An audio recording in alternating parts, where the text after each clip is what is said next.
Hello everyone, तो यहाँ पे अपनी स्कूल से आ गई थी और मैगी खा रही थी। मैगी के साथ मैंने कोल्ड ड्रिंक फूकी किसी को बिना बताए, क्योंकि मुझे थी सर्दी। फिर मैंने अपनी चार्ली को खिलाया, खूब प्यार करा। फिर रात हो गई थी तो मेरी फ्रेंड आ गई थी, हम लोग ने बहुत सारी बातें करी। और रात में ऐसा ओशिन कुछ करे ना, सो ही नहीं सकता, तो मैंने अपने लगा ली थी वाले में रोलर कोस्टर तो नहीं कहेंगे, रोलर्स लगाई थी। इससे क्या होता है क्या नहीं, आपको बाद में बताऊंगी आगे के व्लॉग में। फिर नेक्स्ट डे हो गया था, 9 बज गए थे, मैंने टीवी देखी। फिर शाम को आज था कि मैं अपने भूखे 2 दोस्तों के साथ करूँ पार्टी। तो हम लोग ने इतना सारा खाना मंगा लेते जो बाद में खाया नहीं जाता है। और फिर हम लोग ने वो चीज़ें खा ली जो मंगाई थी। और उसके बाद मुझे एक सरप्राइज़ मिला, मेरी आ गई थी बहन मुझे लेने के मेरे घर चलो।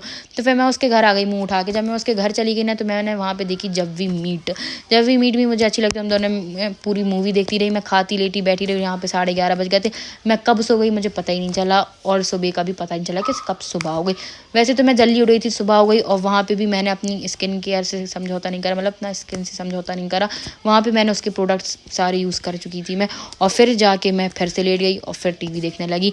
और यहाँ पे टाइम हो गया था 10:30 बज रहे थे, और मैं फिर से लेट गई थी। और यहाँ पे मैंने अपने माई फॉल्ट लगा ली थी। मैं कह रही ना, मैं खाती हूँ पीटती हूँ लेट जाती हूँ, ऐसे उसके घर पे भी मैंने यही करा। और फिर मुझे जब भी अच्छा नहीं लगा तो मैं नीचे चली गई खाना ढूंढती ढूंढती, क्योंकि मुझे खानी थी मैगी। तो यहाँ पे मेरी मैगी हो रही थी, वहाँ पे मैं अपने जूजू को पागल कर रही थी। यहाँ पे मैगी चढ़ रही थी और वहाँ पे जूजू मेरी गोदी में था। फिर यहाँ पे जूजू मेरी गोदी में था, तो जब तक वहाँ पे मेरी मैगी हो गई, तो हम लोग ने वहाँ पे मैगी इंजॉय करी और अपनी मूवी का दी एंड करा, यानी माई फॉल्ट का। उसके बाद मैंने अपनी बहन के 2-3 प्रोडक्ट लिए, उसकी फ़ोटो वगैरह ली, वीडियो वगैरह ली, लगाया। और फिर मैं घर आ गई। जब मैं घर आई ना यार, तो मुझे एक पार्सल रिसीव हुआ जिसमें थी मेरे स्क्रंचीज़। और मैं जब भी नहीं मानी, मैं चली गई बाजार शॉपिंग करने अपनी फ्रेंड को लेके। तो वहाँ से मैंने क्या लिया क्या नहीं लिया ये बता देती हूँ कि शैम्पू लिया, सिर्फ शैम्पू ही लिया है। तो मैं नेक्स्ट व्लॉग में बताऊँगी कौन सा लिया। जब तक लिए बाय।